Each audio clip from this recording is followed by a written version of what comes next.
August 20th, 2018. A 15-year-old girl sits alone outside the Swedish Parliament building. She holds a hand-painted sign that reads, "Skolstrejk för klimatet, school strike for climate." Most people walk past without a second glance. She's just a kid skipping school, right? 3 years later, that same girl would address the United Nations, inspire millions to march in the streets, be nominated for the Nobel Peace Prize, and become one of the most influential people on the planet. Her name is Greta Thunberg, and this is her story. A story about how one person with Asperger's syndrome, who once struggled to speak at all, found her voice and changed the global conversation about our planet's future. Early life in Stockholm. Greta Tintin Eleonora Ernman Thunberg was born on January 3, 2003, in Stockholm, Sweden. She came from a family in the spotlight. Her mother, Malena Ernman, was a famous opera singer who even represented Sweden in the Eurovision Song Contest. Her father, Svante Thunberg, was an actor and author. By all appearances, Greta had a privileged, comfortable life in one of the world's wealthiest and most progressive countries. But inside, she was struggling. The darkness descends. When Greta was 8 years old, she first learned about climate change in school. While other kids forgot about it after class, Greta couldn't stop thinking about it. She couldn't understand why, if climate change was such an existential threat, adults weren't treating it like an emergency. Why were people still flying, driving, consuming as if nothing was wrong? This cognitive dissonance, the gap between what people said and what they did, was deeply disturbing to her. By age 11, Greta fell into a deep depression. She stopped talking. She stopped eating. She lost 10 kilograms in 2 months. She stopped going to school. Her parents were terrified. Their daughter was fading away before their eyes. The diagnosis: Asperger's, OCD, and selective mutism. Doctors diagnosed Greta with Asperger's syndrome, now considered part of the autism spectrum, OCD, obsessive-compulsive disorder, and selective mutism, a condition where she could only speak to her closest family members. In her own words, Greta later said, "I see the world in black and white, and I don't like compromising. If I say something, I mean it." This trait, which made social situations difficult, would later become her greatest strength. For most people, this would have been the end of the story. A struggling teenager, dealing with mental health challenges, trying to find her place in the world. But Greta's brain worked differently. She became obsessed with finding solutions, converting her family. If the world wouldn't change, she would start with her own home. Greta convinced her mother to stop flying, a huge sacrifice for an international opera singer. She persuaded her family to become vegan, to stop buying new things, and to dramatically reduce their carbon footprint. Her father later said, "She changed us. We wouldn't have done this if it wasn't for her. She's so special. She only speaks when she thinks it's necessary. And when she speaks, she really means what she says." But Greta realized that changing one family wasn't enough. The planet was burning, and nobody seemed to care. She needed to do something bigger. The inspiration. In the summer of 2018, Sweden experienced unprecedented heat waves and wildfires. Greta watched the news with growing horror. She had recently read about student activists in Parkland, Florida, who went on school strike to protest gun violence. If American students could strike for their safety, why couldn't Swedish students strike for their future? Swedish elections were coming up in September 2018.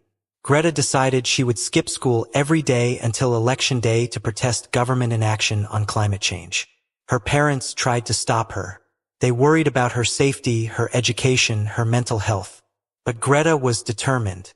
On August 20th, 2018, she sat down outside the Swedish Parliament, Riksdag, with her homemade sign. The first days, alone. For the first days, she was mostly alone. A few curious journalists stopped by. Some people took photos. Most just ignored her. But Greta didn't care. She sat there every school day, rain or shine, from 8:30 a.m. to 3 p.m. She did her homework. She answered questions from the few who asked. And she waited. "I am doing this because nobody else is doing anything," she told reporters. "It is my moral responsibility to do what I can. The movement begins." By the end of the first week, other students started joining her. Photos of the striking girl spread on social media. News outlets picked up the story. After the Swedish elections on September 9th, Greta decided to continue her strike, but only on Fridays. She called it Fridays for Future. The idea was simple. Students would skip school on Fridays to demand climate action. They would strike until their governments treated the climate crisis like the emergency it was. Within weeks, students in other countries started their own Friday strikes. Within months, it had spread to over 100 countries. A global movement was born, going viral. What made Greta different from other activists? First, her age. She was 15 years old, striking for a future that belonged to her generation. Second, her unwavering honesty. She didn't soften her message or compromise. Climate change was a crisis, and she said so bluntly. Third, her personal credibility. She lived according to her values. She didn't fly. She was vegan. She walked the walk. And fourth, her autism. What others might have seen as a weakness became her superpower. She saw the climate crisis in black and white. There were no shades of gray, no excuses, no time for politeness. As she later said, "I have Asperger's, and that means I'm sometimes a bit different from the norm. And given the right circumstances, being different is a superpower." The UN Climate Summit, December 2018.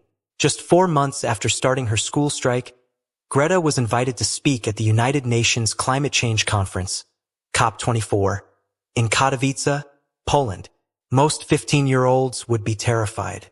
Greta was nervous, but she was ready. Her speech was devastating in its simplicity. You say you love your children above all else, and yet you are stealing their future in front of their very eyes. You are not mature enough to tell it like it is. Even that burden you leave to us children. The room fell silent. Here was a teenager calling out world leaders for their failure. No diplomatic language, no politeness, just raw, uncomfortable truth. The speech went viral. Millions watched. The world was listening. Davos 2019, confronting the elite.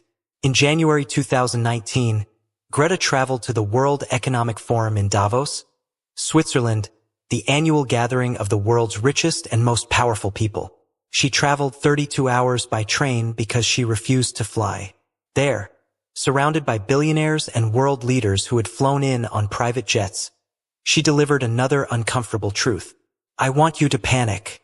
I want you to feel the fear I feel every day. And then I want you to act. I want you to act as you would in a crisis. I want you to act as if our house is on fire. Because it is. The irony wasn't lost on anyone.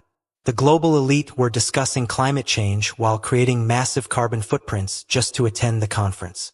The global climate strikes. On March 15, 2019, the first global climate strike took place. Over 1.6 million students in 125 countries skipped school to demand climate action. It was one of the largest environmental protests in history, and it had all started with one girl sitting outside the Swedish parliament. On September 20th, 2019, an even larger strike took place. An estimated 4 million people participated worldwide. In New York alone, 250,000 people marched. Greta had ignited something unprecedented. The UN Climate Action Summit, September 2019. Greta's most famous moment came in September 2019, when she addressed the United Nations Climate Action Summit in New York.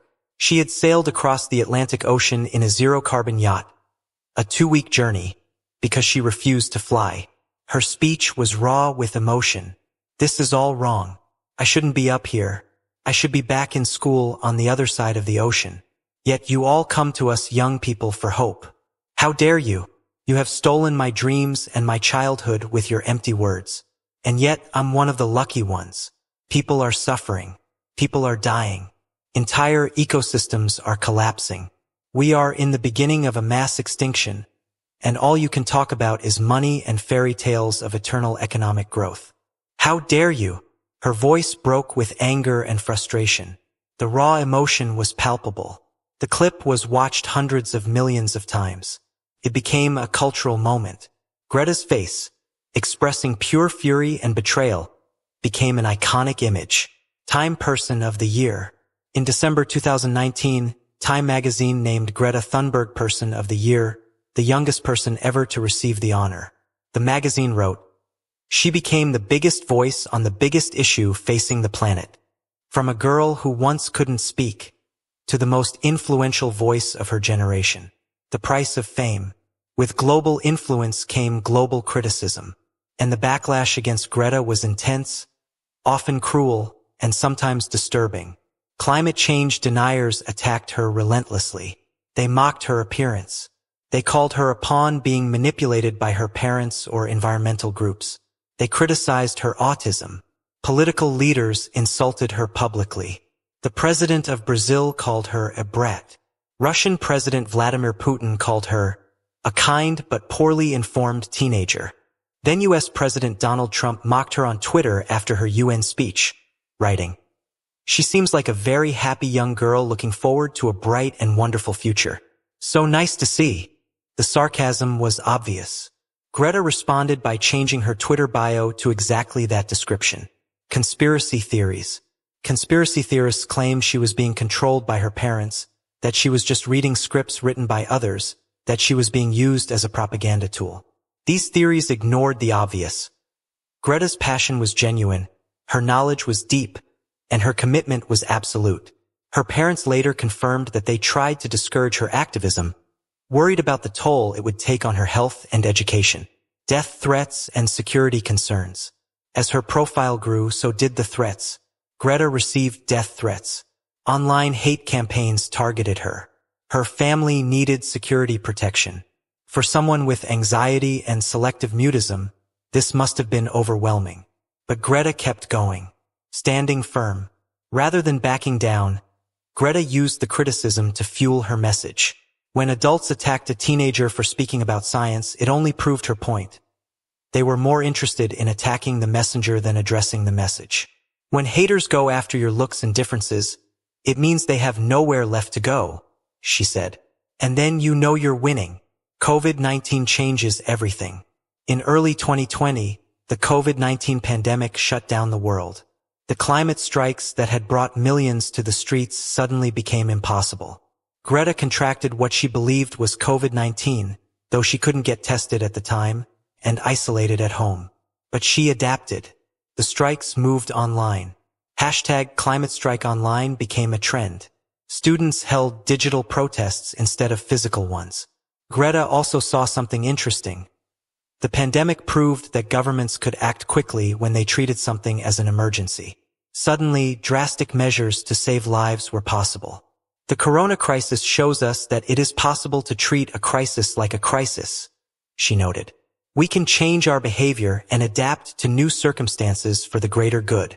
Shifting focus, addressing inequality. As Greta matured, her message evolved. She began speaking more about climate justice, the reality that climate change affects poor and marginalized communities first and worst. She amplified voices from the global south, indigenous communities, and frontline activists who had been fighting these battles long before she started her strike. She acknowledged her privilege and used her platform to elevate others. The book and documentary. In 2019, a documentary about Greta called I Am Greta was released, giving an intimate look at her life and activism. Her book, No One Is Too Small to Make a Difference, became an international bestseller, compiling her speeches and writings. The girl who once struggled to speak had become one of the most quoted people in the world. COP26 and continued activism. By 2021, Greta was at COP26 in Glasgow, Scotland. She was now 18, legally an adult, but her message hadn't softened. She called the summit blah, blah, blah. A perfect encapsulation of her frustration with decades of climate conferences that produced little real action. Build back better. Blah, blah, blah. Green economy. Blah, blah, blah. Net zero by 2050. Blah, blah, blah, she said. This is not about some expensive, politically correct green act of bunny hugging. This is about life and death. The phrase blah, blah, blah went viral. Once again, Greta had captured the frustration of millions in a simple, memorable phrase. What has she actually changed? This is the hard question. Has Greta Thunberg actually made a difference? The answer is complex. What hasn't changed enough? Global carbon emissions continue to rise, until temporarily dropping during COVID. Governments still haven't implemented policies matching the scale of the crisis. Fossil fuel companies continue to operate and profit. Many climate targets remain insufficient to prevent catastrophic warming. What has changed?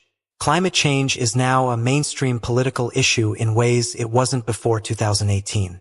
Millions of young people have been activated and educated. The conversation has shifted from "Is climate change real?" to "What do we do about it?" Businesses and governments now face pressure to act. Climate action is now seen as an urgent priority by a majority of people in many countries. The Greta effect. Studies have documented the Greta effect, increased concern about climate change, particularly among young people, correlating with her activism. Google searches for climate change spiked whenever she spoke. Book sales about climate science increased. Young people cited her as their inspiration for studying environmental science or entering politics. She didn't change everything, but she changed the conversation. A new model of activism. Perhaps Greta's greatest contribution is showing that individual action matters. That you don't need to be powerful, wealthy, or even an adult to make a difference. You just need to believe in something strongly enough to act. She proved that authenticity resonates, that moral clarity cuts through noise, that speaking uncomfortable truths can inspire millions. The girl who grew up. Today, Greta Thunberg is in her early 20s. She has finished school. She continues to strike on Fridays, though media coverage has decreased. She's no longer the novelty she once was, the cute teenage activist. She's become something more challenging. A young adult who refuses to let the world off the hook. Her message hasn't changed. The climate crisis has never once been treated as a crisis, and she's still waiting for adults to prove her wrong. The power of one. Greta Thunberg's story is ultimately about the power of individual conviction. She was a depressed, anxious teenager with autism who felt powerless watching the world burn. She could have stayed silent. She could have assumed that nothing she did would matter. Instead, she made a sign and sat outside a building. That's it. That's how it started. No special resources. No political connections. No master plan. Just one person who decided to do something. And the world listened. The uncomfortable truth teller. History is full of young people who challenged the status quo.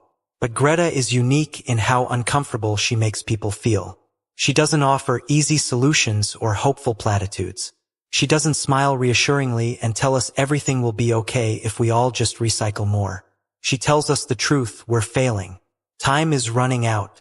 And nice words without action are worthless. This makes people angry. As opposed to, comfort doesn't drive change. What we can learn. Whether you agree with every aspect of Greta's activism or not, her story teaches us something vital. Change starts with individuals who refuse to accept the unacceptable. Progress requires people willing to be uncomfortable, to speak inconvenient truths, and to act even when they're afraid. Greta was terrified of public speaking. She did it anyway. She was depressed and anxious. She acted anyway. She was told she was too young, too radical, too inconvenient. She kept going anyway. The story continues. Greta Thunberg's story isn't over. She's still in her early 20s. The climate crisis is still escalating. The work continues. But regardless of what happens next, she's already secured her place in history. The girl who couldn't speak became the voice of a generation. The teenager sitting alone outside Parliament became a global movement. The young woman with Asperger's showed the world that being different isn't a weakness. It's exactly what the world needs. Because sometimes, it takes someone who sees things differently to see what everyone else is missing. And sometimes, it takes a child to say what adults are too scared to admit. Our house is on fire. The question is, are we finally ready to listen?